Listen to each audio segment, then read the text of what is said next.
Nu ką, šiandien galim pasižiūrėti, kaip atrodo vienas iš išmaniųjų teleskopų. Paskutinė, kaip sakoma, kol kas paskutinė, nes tuoj pasirodys kita paskutinė, naujesnė dar versija. Tai reiškia išmanusis teleskopas STARS S30 Pro. Atrodo taip, viskas, daugiau nieko. Praktiškai šitą lagaminėlį jūs galite transportuotis kur norit ir viską daryti viename. Pažiūrim, kas viduje. Tai va toks daikčiukas. Nu, čia yra edition serija, tai yra juodas, bet šiaip kasdienybėje tai jūs yra balta. Ir turim kojytes, metalinės, ne plastikas, nebaisu, kad kas mums sulūž.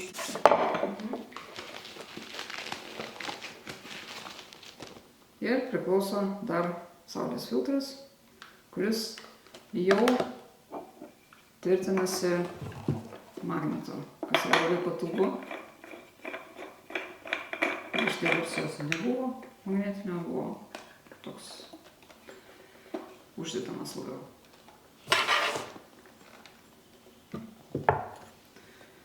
Kojytės prisisuka, filtriukas užsideda, jeigu mes stebim saulę, jeigu filmuojam saulę arba darom foto saulės.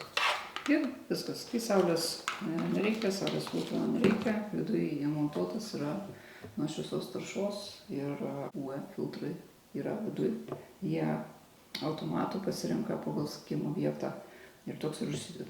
Pajungimas vyksta arba per planšetę, arba, sakykime, per telefoną paprasčiausiai, kelionės variantas, jeigu mes turim tik tais telefoną mobilų, tai reiškia instaliuojama programėlė, kuri yra iš karto, sakykime, nemokama papirkimo. Ir taip mes su programėlė jį tiesiog prijungiam. Tai reiškia, pirma, įjungimas. Ir toliau susikonektinam, sakykime, su pačia programėlė, per kurią mes ir valdysim ir viską matysim.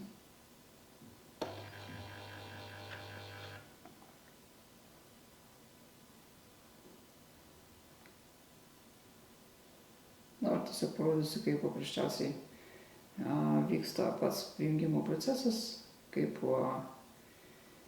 išsijima, sakykime, tas vadinamas vamzdis išvažiuoja. Nu, čia vamzdžių nepavadinsi, ne tas standartinis, kur vietos užima ir, kaip sakoma, galingai galbūt atrodo. Tai va toksai procesas, paspaudžiam paprastai mygtuką ir jisai pats, sakykime, išlenda, pats susiorientuoja. Turi dvi kameras, viena plačiakampė, kita telekamera. Plačiakampė skirta daugiau paukščių takui. Ir viskas. Praktiškai toliau viskas valdymas visas vyksta programėlėje, tai reiškia yra žvaigždėlapis, yra, sakykime, galima tiesiai į objektą pasirinkus kažkokį, kokį norim, paspaudžiam mygtuką, kur eiti ir jis pats, sakykime, nueina. Daugiau kaip ir nieko ypatingo. Darbą baigę, vėlgi paspaudžiam uždaryti, jisai viskas užsidaro. Turi plano režimą, tarp kitko. Galit miegoti eit, padarė planą kažkokį. Jis nufotografuoja visus objektus, pats užsidaro. Ir viskas planą pabaigęs, jisai tiesiog irgi stovi ir jūs visą, sakykime, objektų rinkinį pamatot jau ten atsikėlę ten ar kad tiktais nori. Užsidaro irgi taip pat. Galima išjungti mygtuką, galima, sakykime, distancinio, per telefoną. Tiesiog padarau, kad išsijungtų ir visas išgęsta visus lamputės, išsijungia. Paprastas naudojimas, kompaktiškas, labai, sakykime, viskas paprasta. Noriu pasistačiau ant palangės, noriu pasiėmiau kelionę kažkur, noriu pasistatau balkonę. Noriu važiuoju į laukus, noriu kur noriu, ten aš važiuoju su juo Galiu nevažiuoti, galiu važiuoti. Žodžiu, jeigu, kaip ir minėjau, užeina kažkokie debesys be fotografuojant laukus, aš galiu pasidaryti žvaigždžių trigalus, pavyzdžiui, arba tiesiog timelapsą. Noriu paukščių taką, galiu nusifotografuoti. Daug funkcijų. Ir kas svarbiausia, tai nereikia pačiam po to išsitraukti tos failus. Nebūtina, galima, bet nebūtina išsitraukti failus, stekuoti viską pačiam, mestis į kažkokią redagavimo programą ir pačiam, sakykime, viską nudaryti, išryškinti kažkokius, sakykime, ūkus ar dar ką nors, paukščių tako, ten kažkokią konfiguraciją. Tai viskas daroma pačiame. Galima tiesiog duoti jam pabaigti viską. Tai aš turiu vieną nuotrauką.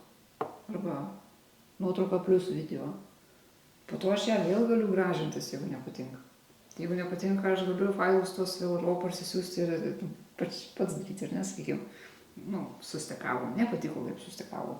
Aš pati atsirinksiu, ir ne, o čia kažkoks, sakykime, lėktuvas praskrido, šitos failiukus, kadriukus išmetu, čia kažkas dar nepatiko, išmetu, gal mašina kokia važiavo apšvietė, vėl išmetu.